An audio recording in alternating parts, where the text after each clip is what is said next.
You're watching LifePoint.tv with Pastor Jeff Wilson. Today, Pastor Jeff continues with part 4 of Believe. Today, we are going to continue our series on Believe. We've looked at how the word believe so far is a verb, it's an action word, and how believing means to be convinced of something. To be convinced of something means to be completely certain of it. And that certainty begins with Hebrews 11:6, which says we believe that God is and that He is a rewarder of those who diligently seek Him. How many believe that God is? Yes. All right. How many believe that He's good and rewards and is a giver? Right? So today I want to take a closer look at Hebrews 11 and verse 1. Hebrews 11, of course, is the heroes, faith heroes chapter, where it goes down and lists the heroes of faith.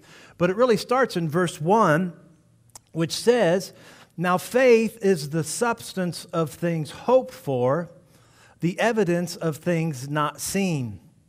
I want to look in particular at the first part of this verse, part A, which says, "Faith is the substance of things hoped for." Moffat's translation reads this way: "Now faith means that we are confident of what we hope for."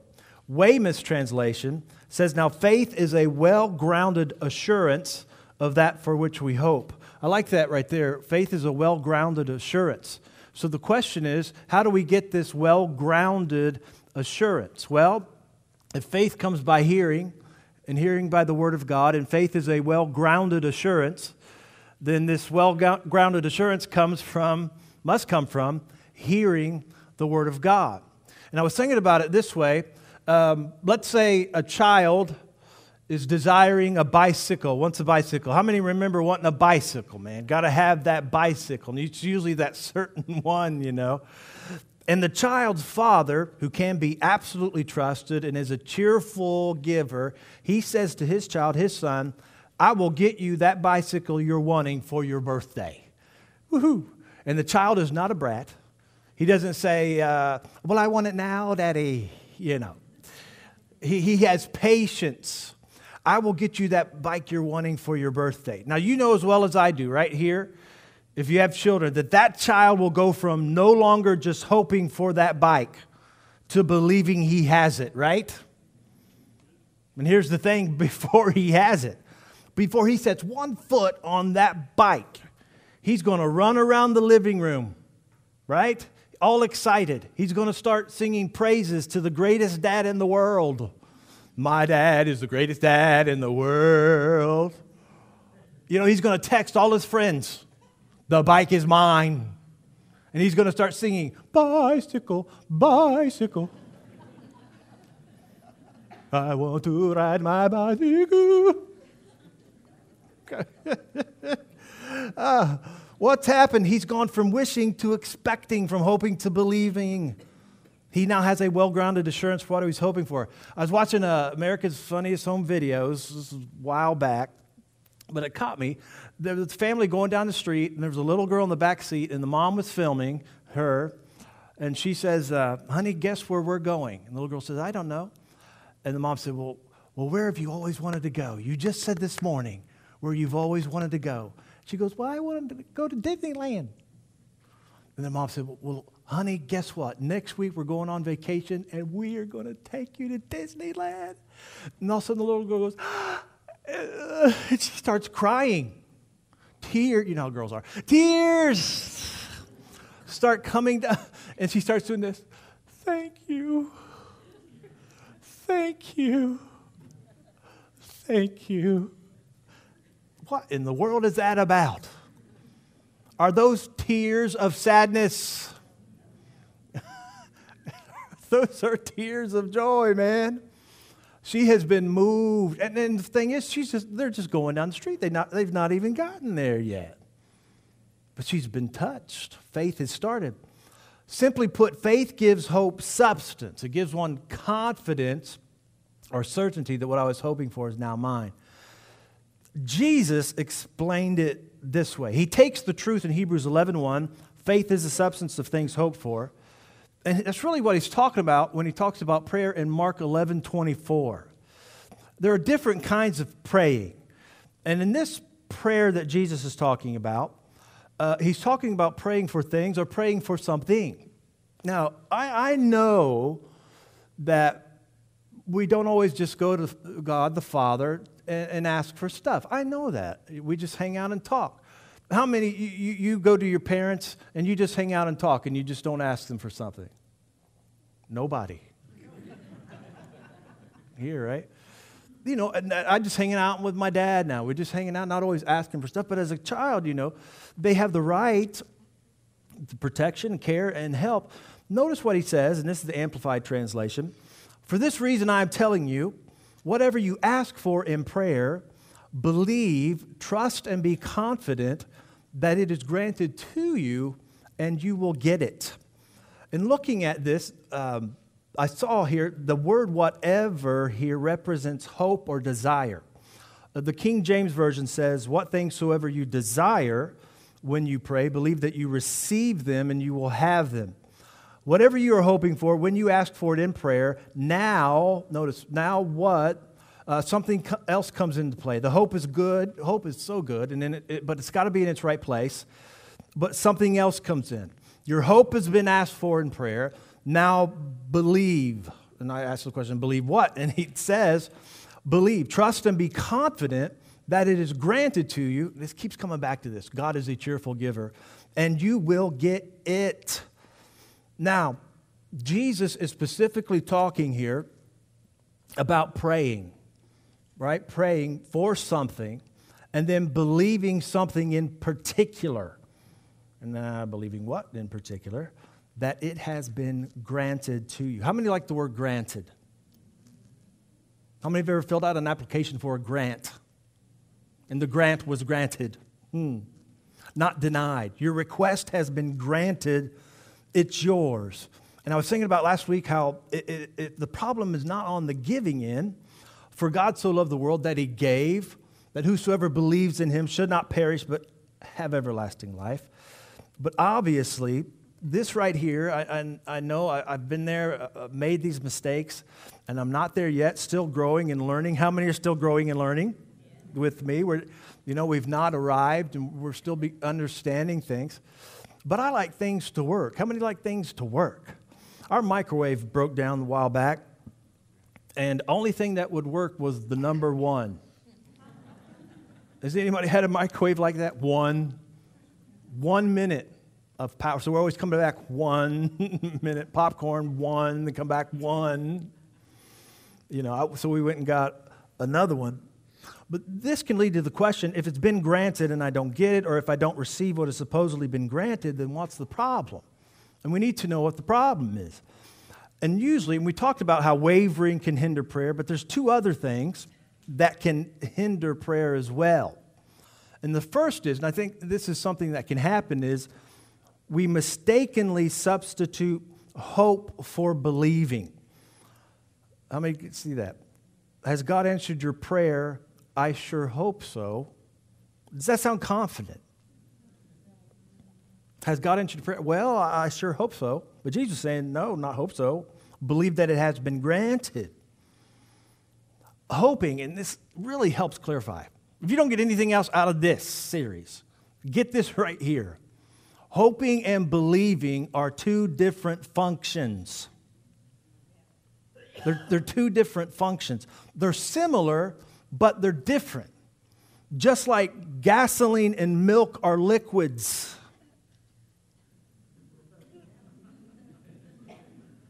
Similar, but they're different. Correct? You don't want to put gasoline on your cereal. It has some issues there.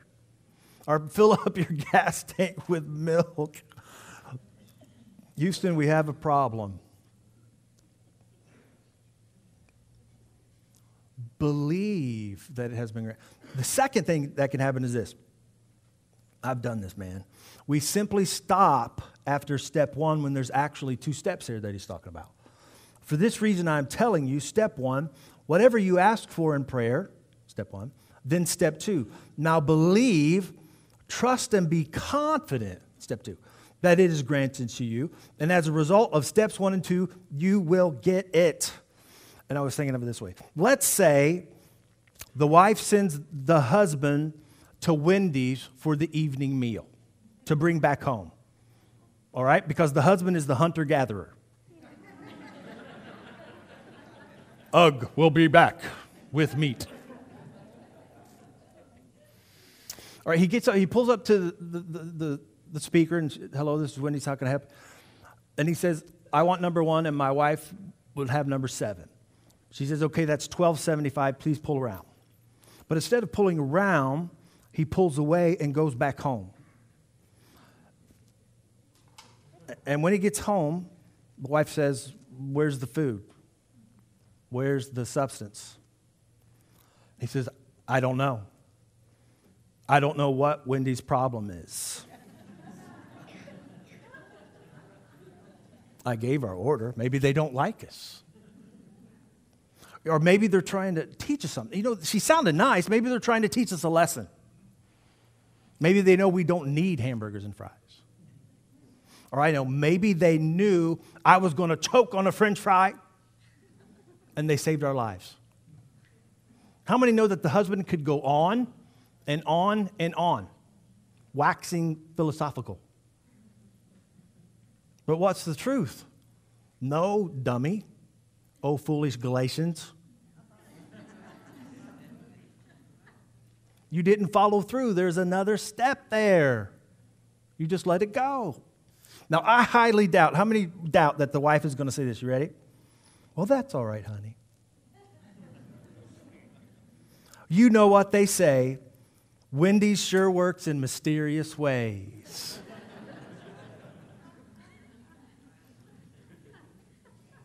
No, hunter-gatherer man is working in mysterious ways. You know, it's funny. I Googled the word for images, Googled images for the word believe. That's all I put in, just the one word believe, and hit enter. And I was surprised because all that came up was either pictures, pretty pictures of the word believe. I mean, that was most of the pictures. Or pictures of Justin Bieber. Hey, I'm a believer. I think he has an album called Believe or something. Or strange pictures that I had no idea. I'm serious, it was there. I have no idea what it even means or relates to. So I started thinking it must be the cat's flying. Meow,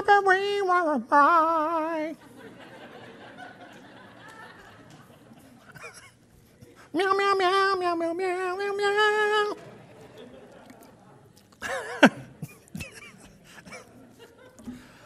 So then I Googled images for the word run. That's all I put in, run. Boop, boop. And pretty much all that came up were pictures of people running, which made sense to me. There wasn't pretty pictures of the word run. No Bieber. No weirdness. Just run. So I started asking the question to myself, why is it difficult, because it is, why is it difficult to depict, express, or visualize what believing is? Really. I mean, we know what it looks like to run, jump, swim. So why is it difficult to see what believing is? Finally, I was thinking about this, finally I realized, had an aha moment. It's because you can't see it. True faith, real faith, cannot be seen with the naked eye. It's something that's of the heart. That's where it starts. It's something that's of the spirit of man. Romans 10:10, for with the heart one believes, not physical heart, core of your being.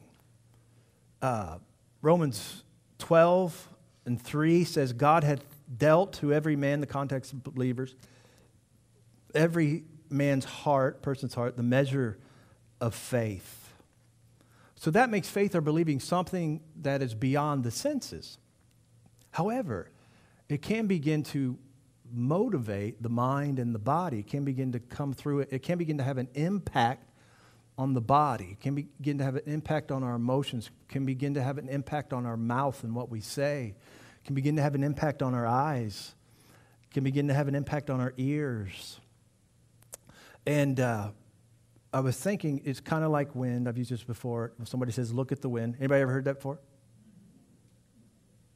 Can you actually see the wind? Oh, what it is.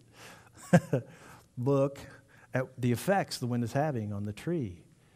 It's the same with popcorn. How many like popcorn? How many have seen popcorn, microwave popcorn? How many actually pop popcorn in a microwave bag this week?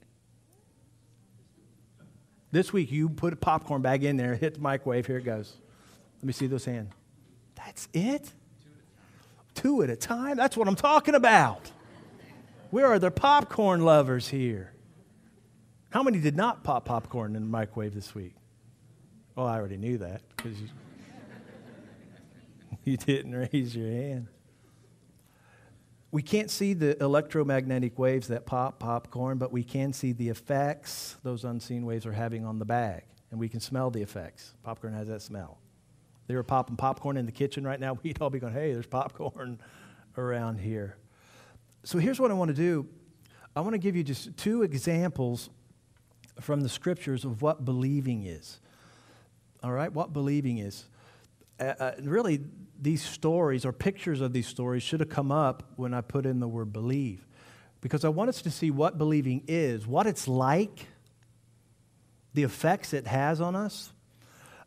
Because Hebrews 6:12 says, be not slothful. How many know what slothful is? How many have ever seen a sloth? You don't see much action there, you know. No disco dancing. You know, it's just real lazy. Be not lazy, but followers of them who through faith and patience inherit the promise. Follow those whose faith and patience give substance to what they were hoping for, gave them confidence. So here's the first one, first account. You could say, in a way, believing is like breaking and entering. Good burglary. Let me say it like this. Believing, core, affect the person. Believing will break down barriers if it has to and take what it's hoping for. That's the effect. Believing will not let something stand in its way from what it's believing. How many know that sooner or later, if you're making progress, the enemy is going to endeavor to put a barrier up in your path? Say, you're not going any further.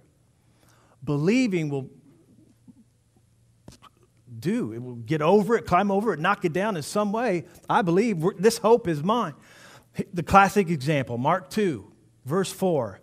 And when they could not come near Jesus because of the crowd, they uncovered the roof where he was. There's one barrier. So when they had broken through, wow.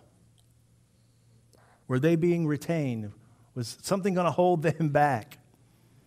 You know, the fellow on the mat had to be believing too, right? I mean, if you're out, how many want me or somebody, a group to come together and pull you up the side here and take you up on the roof? Be careful. But when they had broken through, they let down the bed on which the paralytic was lying. Something unseen, waves, was motivating, inspiring them in their actions. Verse 5, when Jesus saw their faith or the effects believing was having on them, he said to the guy, son, your sins are forgiven you. And if you know the story, the man was healed. The next way, another story, kind of like this.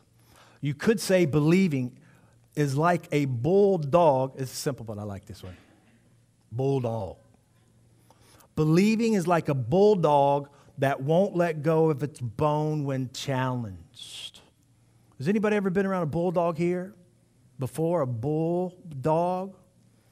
We are now around the bulldog in our family because we now have an English bulldog pug mix.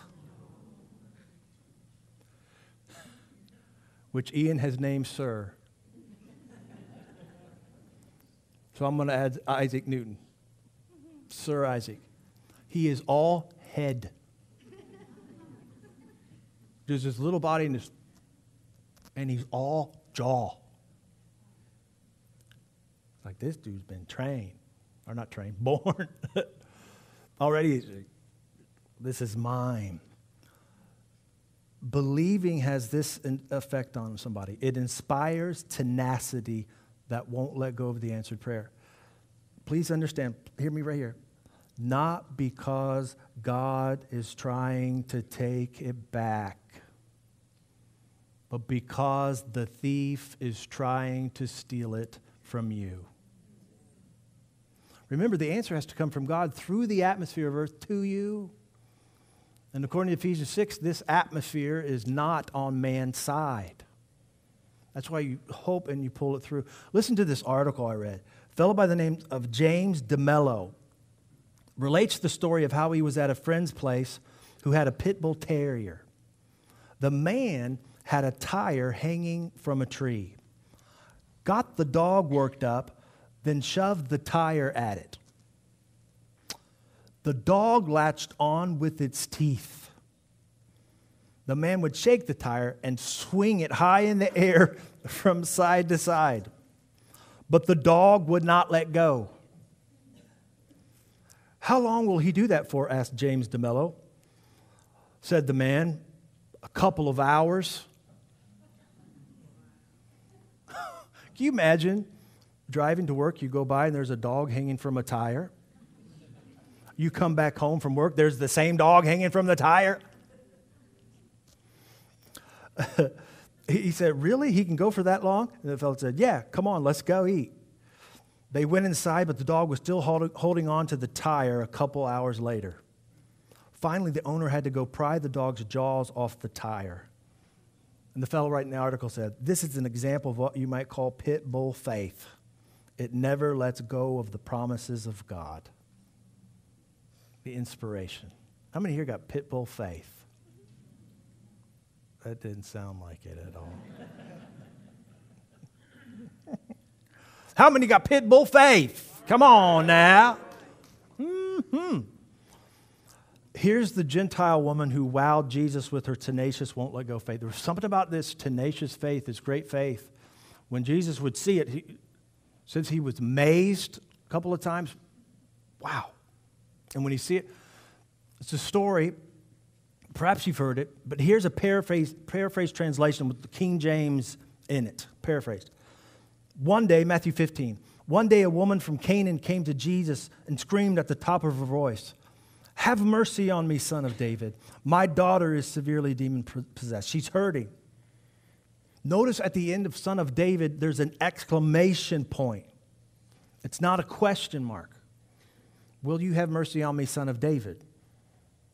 When it comes to your children, if your children are hurting, you can get pretty demanding. How many know that? I mean, if someone starts to hurt you'll go and beat the snot out of them. You know, nothing, you can't hurt my child. But the amazing thing, remember the guy that worked up the dog there we read about? The next verse says, Jesus did not respond to her, not even with a single word. I think he just went, And then he thought to himself, what do we have here? Has anybody ever been around somebody before? And you said to yourself, what do we have here? Interesting. A little later, it says, his disciples came to him and begged him, please send this woman away. She will not stop yelling at us too. Obstacles. Doesn't Jesus have a great team? How many think he's got a great bunch here? Send this hurting woman away. Finally, she came again and worshiped Jesus and said, worshiped here means she got down on her knees. I believe Jesus was seated, and she looked him right in the eye. 3 words, Lord. She changes her tone, but the tenacity is still there. Lord, help me. I'm not leaving here till you help me. And he says, it's not good to take, again, it's not good to take the bread that belongs to the children and give it to the little dogs. It's a tough one, but if you understand what's going on, it's not. I'm going to use a word here that perhaps will help. Jesus was egging her on for her good. How many know what egging somebody on means? Have you ever done it? Have you ever worked on somebody to get a response out of them? Come on, lady. You think your faith is tough? You think your faith is tough? Come on. Come on. I do too. Don't stop. Don't stop. Come on. Come on. Your faith is giving substance to your hope. And you're just about ready to see the answer come to pass in this world.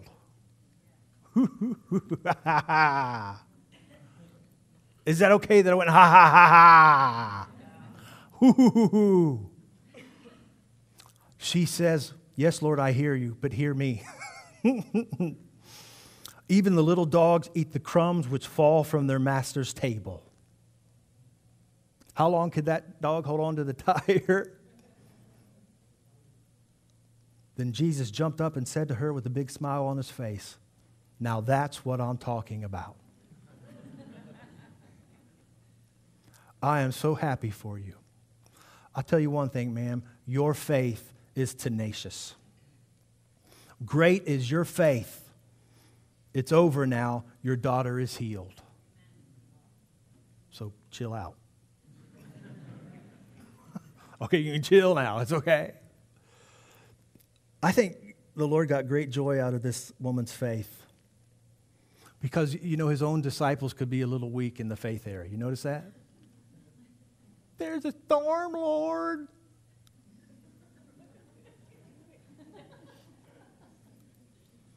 There's a storm.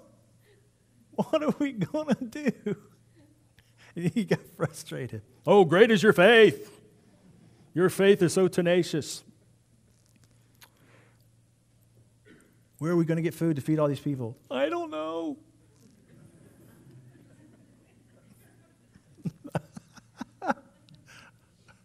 I'm not leaving here until you bless me. My child is hurting, and I'm not letting go. I think the Lord likes that. I really think he likes that.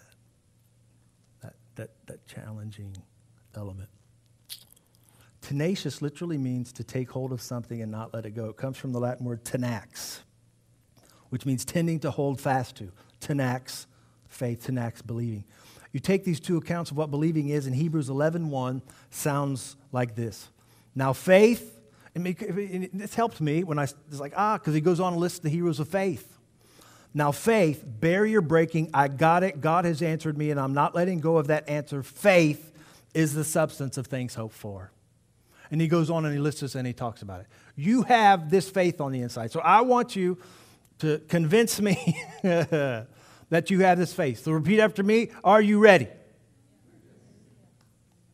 Are you ready? 10 o'clock service? Yes. All right, here it is. I have barrier breaking.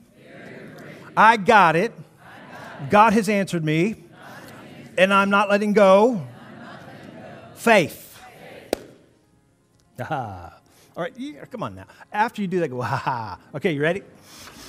I've got barrier breaking. God has answered me, and I am not letting go. Faith.